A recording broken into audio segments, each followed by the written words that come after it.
Quand on parle de l'inculpation de Nicolás Maduro annoncée le 3 janvier 2026, un détail essentiel est souvent ignoré. Il n'est pas seul. Derrière son nom, un réseau d'autres figures clés apparaît dans les documents judiciaires américains.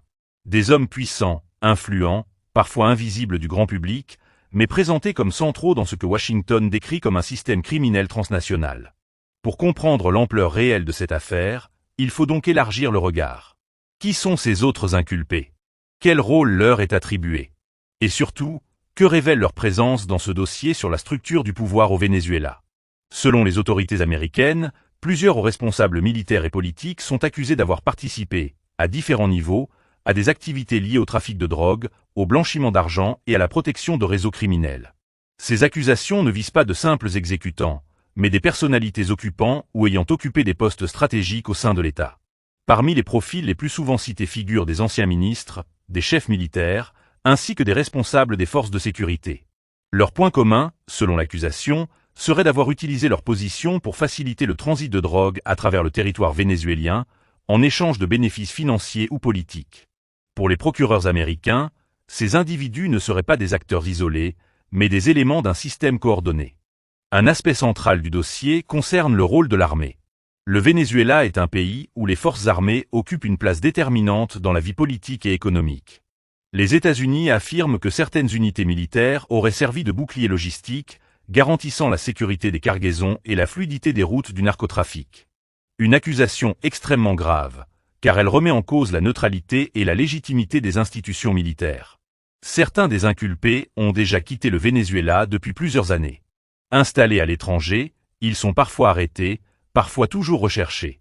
D'autres, en revanche, continuent d'exercer des fonctions officielles. Cette situation crée un contraste saisissant entre la version américaine, qui parle de criminels recherchés, et la version vénézuélienne, qui considère ces hommes comme des responsables légitimes victimes d'une persécution politique. Les témoignages jouent un rôle clé dans cette affaire. Plusieurs anciens membres du pouvoir, aujourd'hui retournés contre le régime, ont fourni des déclarations détaillées aux autorités américaines. Ils décrivent des réunions secrètes, des accords tacites et un système de protection à plusieurs niveaux. Mais ces témoignages sont aussi contestés. Le gouvernement vénézuélien affirme qu'ils proviennent de personnes cherchant à sauver leur propre situation judiciaire, ce qui pose la question de leur fiabilité. Au-delà des individus, cette liste d'inculpés envoie un message politique fort.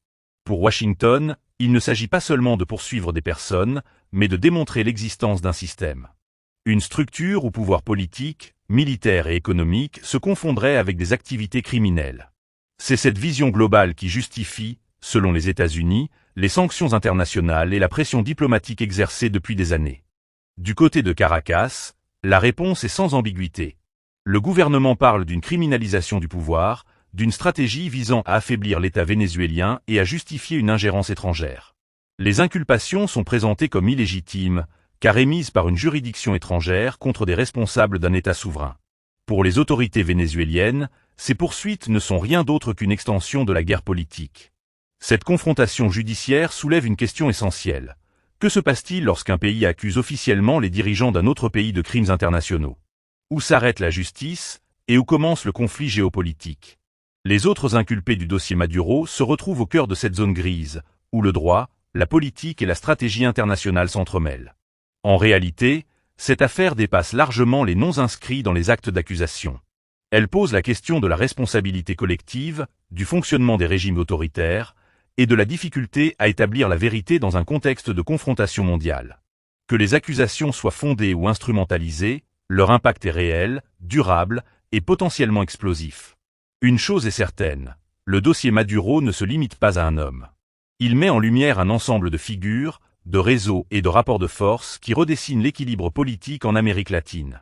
Et les conséquences de ces inculpations pourraient se faire sentir bien au-delà des frontières du Venezuela.